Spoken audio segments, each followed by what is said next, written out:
There's a blockbuster film, maybe many of you have seen it, it's called Interstellar, dealing with the end of the earth as we know it. And there's another film, a disaster film that's coming up. It's called San Andreas.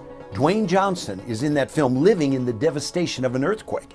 And he said this when he was interviewed. He said, the most incredible thing I found out doing the research was just how overdue for a massive earthquake we are, like 100 years overdue.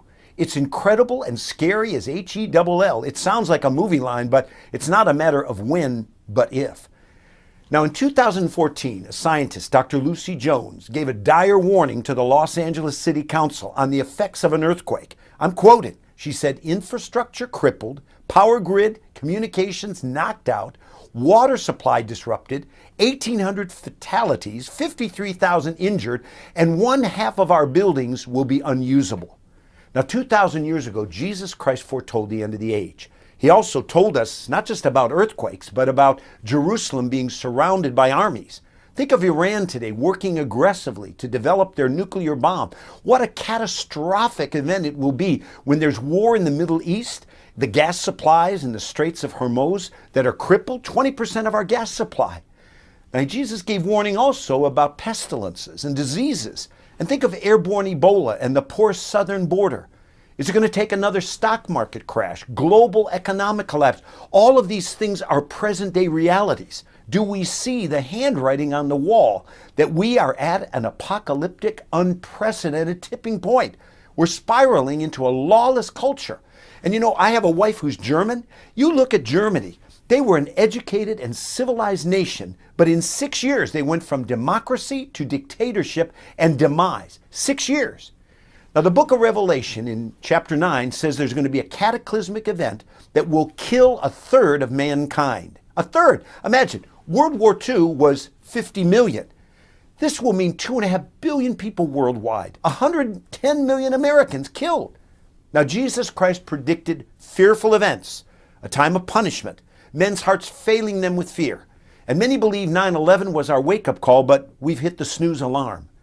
On Sunday, December 7th, 1941, 300 Japanese airplanes came into Pearl Harbor, 2,400 servicemen and women. What happened? They lost their lives. World War II began for America. But was this disaster a surprise? No, because an hour away, 2 American soldiers, they were seeing dots on the screen. They told their supervisor, and he shrugged it off with a kind of a ho-hum, well, don't worry about it. Here's the deal. Unlike that foolish supervisor, we need to awaken to the reality that America has forgotten God. We've drifted, and it's time to turn back to Him. The clock is ticking. You know, when Jesus Christ walked this earth, He told His followers these words. He said, when the evening comes, you say it will be fair weather, for the sky is red. And then in the morning, today it'll be stormy, for the sky is red and overcast. You know how to interpret the appearance of the sky, but you cannot interpret the signs of the times. That was a jolt to them as they listened. And today we need a jolt. America is in a serious meltdown. We've drifted from our Judeo-Christian foundations. The magnitude of evil is unprecedented. You know, if you think about this, I sat one day with a manager of a restaurant after Hurricane Katrina. And he told me as a boy he grew up and they heard about the levees were one day going to break, and they laughed. One day they did, but it was too late. Is this what's happening in America today? You know, to see how far we've fallen, how fast we've fallen as well, let's kind of survey the scene for a minute. Take a kind of Rip Van Winkle look over 15 items that should awaken us today. Let's think about the Titanic for a minute. On its maiden voyage from Bridgeport to New York, it was called the unsinkable vessel, but it slipped beneath the icy waters. And you know, such a large loss of life didn't have to happen.